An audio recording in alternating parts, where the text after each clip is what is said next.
Magandang hapon po, magandang araw. So, kumusta na po kayo lahat? Isang pagbati sa inyo po lahat na makakapanood sa video ito. Natatawa ako kasi may nakita akong post sa Facebook. Ito, panoorin po natin. Good morning po. Yeah, can you answer yes or no? Ghost Project? I invoke my self-incrimination in your honor. Okay. Ano? Can you repeat your answer? How? Can you repeat your answer, Mr. Arevalo? I invoke my right for self-incrimination in your honor. My God, the question of the majority floor leader is very simple. It's very simple. Do you have any ghost project? Pwede ba ilayo mo sa akin? Dahil kung makita ito, may naulo ko. Dahil may mga usapin po na kakasuhan yung mga kontraktor ng DPWH po at parte ng ulat ng Senado na magpagrekomenda ng paghahain ng kaso laban sa resource person, ang payo ng aking mga abogado ay huwag magsalita sa panahon na ito dahil anumang pahayag po sa pagsisiyasat. May binabasa ka ba? Ginawa ko po, Your Honor. Ano binabasa mo?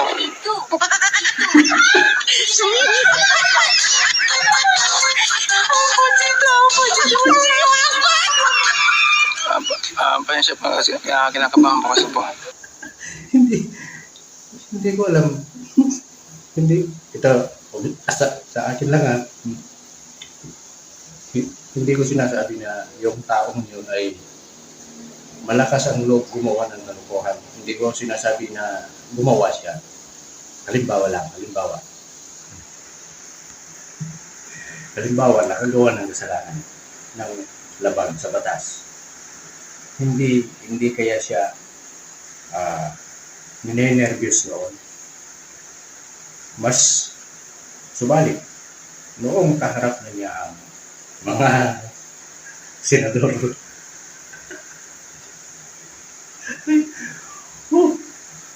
Hindi na alam kung anong isasagot, hindi na alam kung anong gagawin.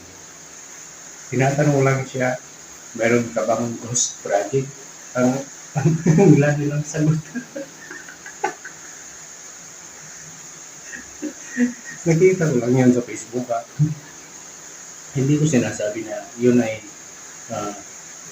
may garapal siyang ginawa sa nalabag sa batas.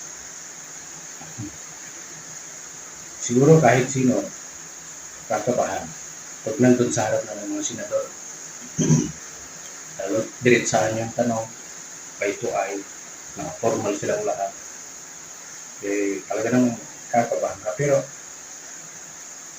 may mga abogado yung mga yan, pinayuhan yung mga yan kung ano ang dapat sasabihin. Hindi yung pero ito ginakabahan ako dito. Hindi ko alam kung ito ay totoo na video. Nakita ko ulit. Trending ito sa TikTok. Wala po akong babanggiting pangalan. Kayo na ang bahalang husga. Hindi ako magbabanggit ng pangalan. Nuulit ko po. Pero ito po ay parang confidential na video na i-record ko sa TikTok. Yeah. How are you? Okay naman po sir. Thank you, sir. Yeah. We have good news.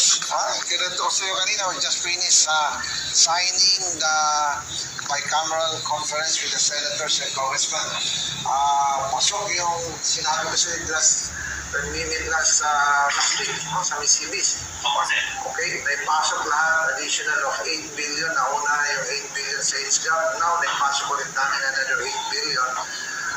That's 16 billion. So, total yung buong 350 pesos na, yeah. Can I take a video of you, sir? Sure.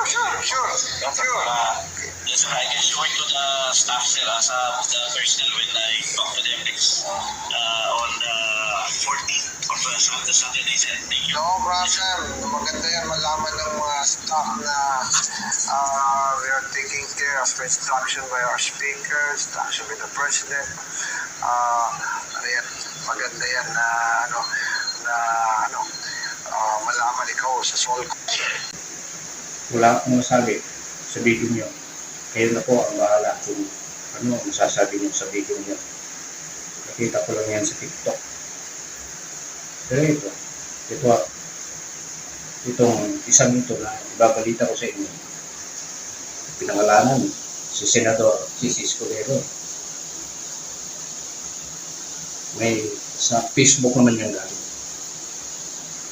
Huwag tayong magbibigay ng kung ano-ano haka-haka, kung ano-anong mga kaisipan na sariling interpretasyon. Basta yung mga video rito ay pawang reaksyon batay sa nakikita, sa napanood, sa narinig. Ito po. Yan.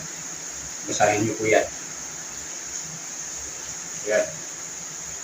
Noong panahon daw na nangangampanya si Senador Chis Escudero ay binigyan siya ng 30 million. Yan, sa post na yan, nabawasan naman ninyo kung sino yung nagbigay. Matindi nga eh. Alam natin na yun ay, yung nagbigay ngayon ay isang kontraktor, si DPWH. Ito pa. Yan, mula sa Star of the Philippines. Yan. Roorin ninyo. Mula sa Star of the Philippines. Chis Escudero ulit ang topic nila.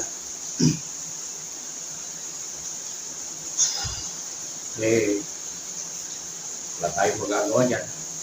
Kung totoo yan o hindi.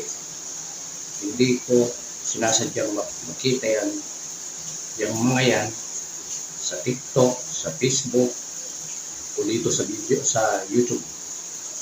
Basta ako nag-scroll lang, nirecord ko, screenshot, kung ano yung nakita, kung ano yung narinig, yun lang sasabihin. Huwag tayong magbibigay ng kung ano-ano pa ng mga kaisipan na wala doon sa ating mga nakita o wala doon sa ating mga narinig. Yun lamang po. Kayo na po ang bahala kung tatanggapin ninyo yung mga ipinakita ko kung totoo o hindi. Basta hindi ako ang nag-post sa mga yon.